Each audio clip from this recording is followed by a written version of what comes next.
Comrades, members of the various SA governments, dear participants in the first sleep of SA heads of state, good morning. It was a great pleasure and an honor to be here today.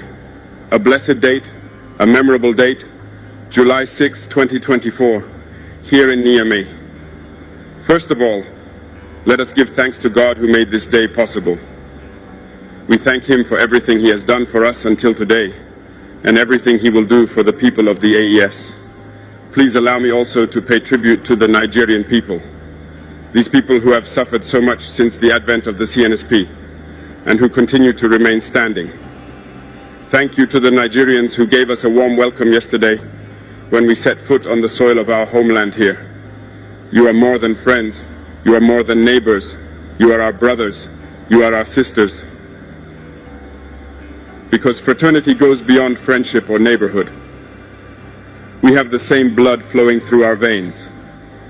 In our veins runs the blood of these valiant warriors who fought and who reserved these lands that we call Mali, Burkina, and Niger.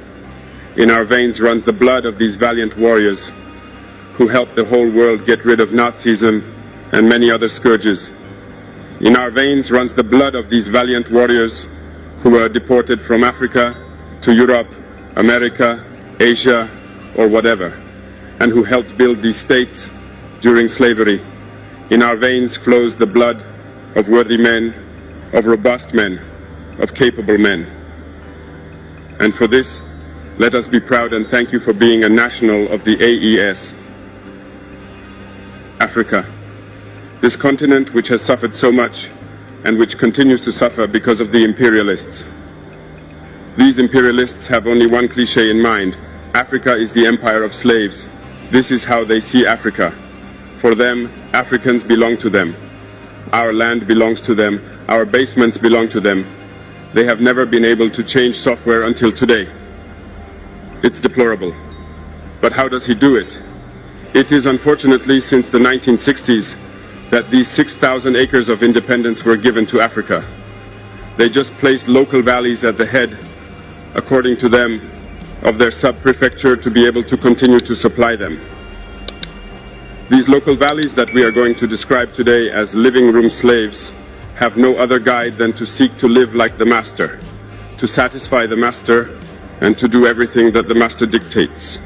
They steal, they plunder our states, take everything to the master, and their wealth is kept with the master. They do everything to live like their master and always satisfy him.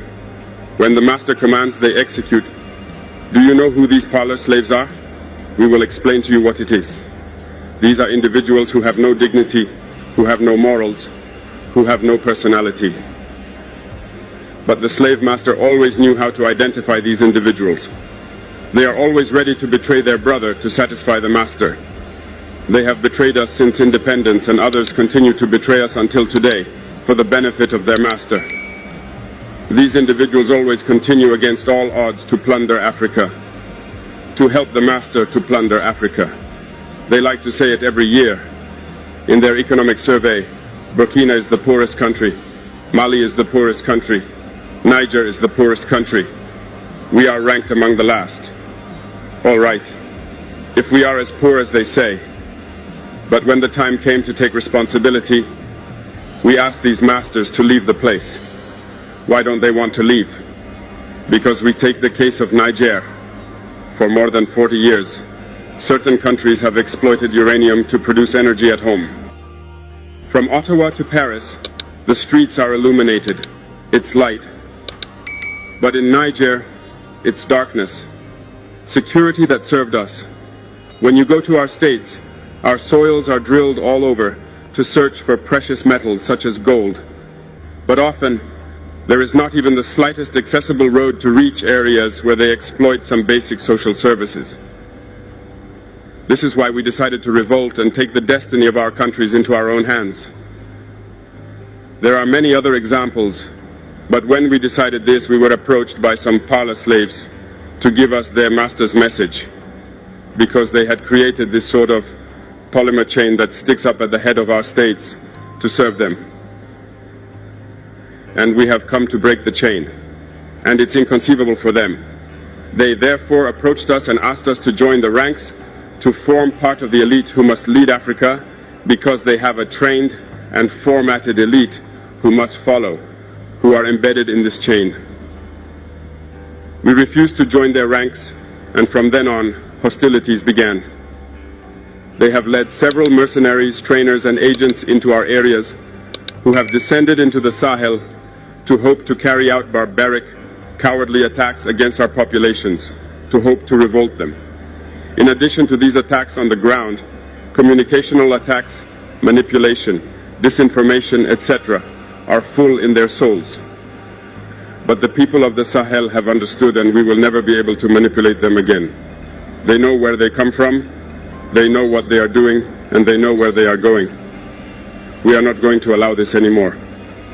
People are awake, and people are fighting today, not for ourselves, but for generations to come. And thank you all for the fight that is being fought. It never makes us cry. We are not going to tremble. We will face. We will fight for real independence, for our freedom. Because to scare the people of the AES, these individuals only have 3 terms in their mouths: democracy, freedom, human rights. Of course, their local values are only elected in a democratic process, free and transparent to, according to them, their values. What could be more normal that people want to impose this on us because they are the ones who make the rules, all right? We decided to take responsibility for ourselves. This is why on May 26, 2023, when Niger decided to turn the page, the slaves of Salon and their masters mounted the high horse. They put their local values forward and decided to wage war against the Nigerian people. We therefore said, whoever dares to attack Niger, we will face, because we will wage a merciless war until the last drop of blood for anyone who dares to attack our states. This word, this decision that we had yesterday, is relevant today and will be relevant tomorrow and forever. Thus, the AES was born on September 16, 2023, in a mutual defense architecture. But we found it necessary to extend and enlarge the AES architecture. What brings us together today must allow us to move into other areas in addition to defense, notably finance and the economy, infrastructure, health, education. Anyway, so on.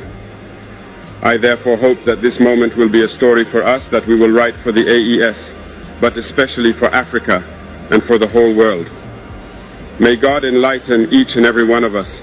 May God inspire us in these tasks entrusted to us, and above all that, when we carry out all our work, may we have only one thing in mind: the supreme interest of our populations.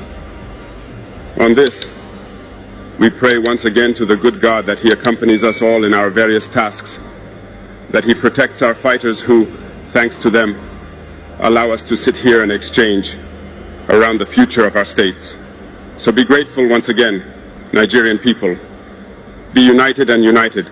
People of the AES, thanks.